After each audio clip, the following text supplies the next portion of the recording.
चाहते हैं। जो आपके सामने गुणगान कर रहे हैं उसकी एवज में कोई रुपए पैसे नहीं देते। यहां तक कि जो आपने दरबार में जो रुपए पैसे चढ़ाए हैं उनको इकट्ठा करके श्री गुरु महाराज के चरणों में अर्पित कर देते हैं।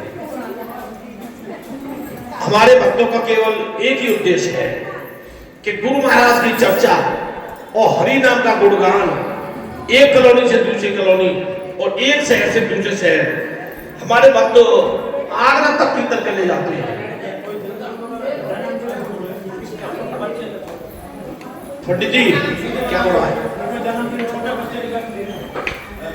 जन्मदिन है, ठीक है। तो ये भक्त हर जगह कीर्तन करने जाते हैं। यहाँ तक कि जो माइक है वो भी आपके लिए फ्री अर्पित है। जबकि अगर आप माइक लगवाएंगे तो 2-2.5 रुपये माइक वाला ले लेंगे, वो भी समर्पित है, फ्री सेवा। बोल श्री गुरु महाराज की जय हो। परंतु मेरे को लग रहा था कि जो कीर्तन वाले जो कीर्तन गा रहे हैं न तो आप थोड़ा ताली बजा के साथ दे रहे हैं और न नाच के दे रहे हैं।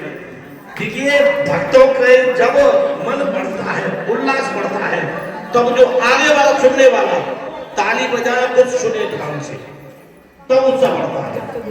क्योंकि हम तो फ्री में कर रहे हैं, फिर भी आपको आनंद नहीं आ तो कोई फायदा नहीं कीर्तन का। बोल श्री गुरु महाराज की जय हो। ऐसे ही एक बार एक सज्जन सारे दुष्कर्म करके दुनिया की जमीनें हड़पना, पैसे हड़पना, हत्या करना, जब वो उम्र 50 से ऊपर जाती है तब सोचता कि मैं नरक में जाऊंगा अवश्य। तो उसने सोचा कि नरक में जाने की बजाय मैं किसी संत का सहारा लूं। वो संत महाराज जी के पास पहुंचा, ध्यान से सुनना।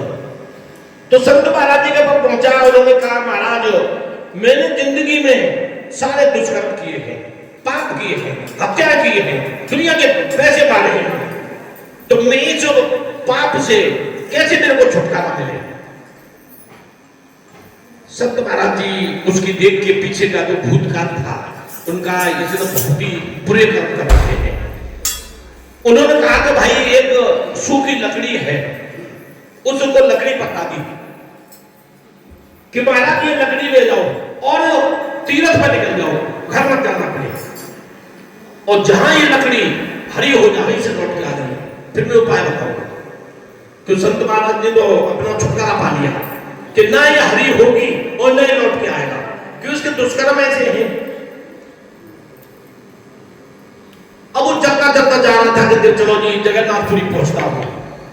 रास्ते में शाम हो गई, एक बहुत बड़ा पेड़ था, उसके नीचे उनकी आराम कर लेता हूं। जब ये आराम कर रहा था तो ऊपर 5 डकैत बैठे थे, और डकैत 5 क्या बात कर रहे थे कि ये जो गांव है इस पूरे गांव में आग लगा देंगे, एक भी आदमी को निकलने नहीं देंगे, भैंसों को, गायों को, सबको मार देंगे। तू इधर खड़े हो जाना अपनी पिस्तौल को लेके, तू बंदूक को लेके इधर खड़े हो जाना, तू राइफल को लेके इधर खड़े हो जाना, और मैं आग लगा दूंगा, निकले उसी पे गोली मार। और जो नीचे सुन रहा था वो भी डकैत था, अपने टाइम का डकैतगिरी छोड़ी थोड़ी थी उसने कहा भाई मैं पहले डकैत रहा हूं और एक एक करके नीचे आओ मेरे पास, मैं तुम्हें सुझाव ऐसा दूंगा जो गांव भी जल जाएगा और कुछ भी होगा भी नहीं। ठीक है भाई। 4 ऊपर रहे, एक नीचे आ गया, उसकी ताकत नहीं थी उसके अंदर, जो नीचे डकैत था उसने जैसे ही वो आया उसको खत्म कर दिया, बारी बारी से 5 को खत्म कर दिया, और वो आराम से सो गया। अब जब सवेरे जगा तो देखा तो वो लकड़ी हरी हो गई, उसमें कुल्ला से फूट जाए, जैसे कोई मतलब कोई किसी पानी में डाल के जब लकड़ी हरी होगी फूट जाती है, तो उसे कहा ये तो फूट गई, जगन्नाथपुरी भी नहीं पहुंचा मैं तो। अगले दिन ही संत महाराज जी पास पहुंच गया कि महाराज जी मैं तो वापस आ गया, पर मैं समझ रहा था तू जाएगा ही नहीं कि तू कहां जगन्नाथपुरी पहुंचेगा।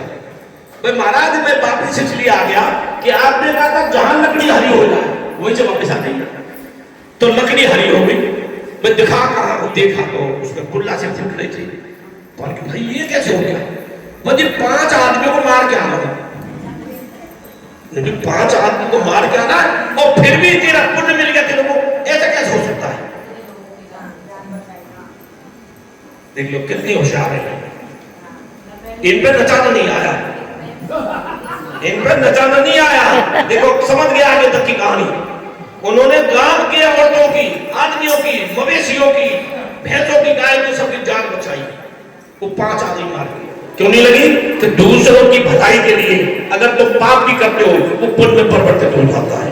बोल श्री गुरु महाराज की जय हो। उसने कहा कि मैं 5 आदमियों को हत्या करके आ रहा हूं, पर महाराज पूछा नहीं आपने मैं हत्या कैसे की? भाई बता दो ही बता, तेने हत्या क्यों की?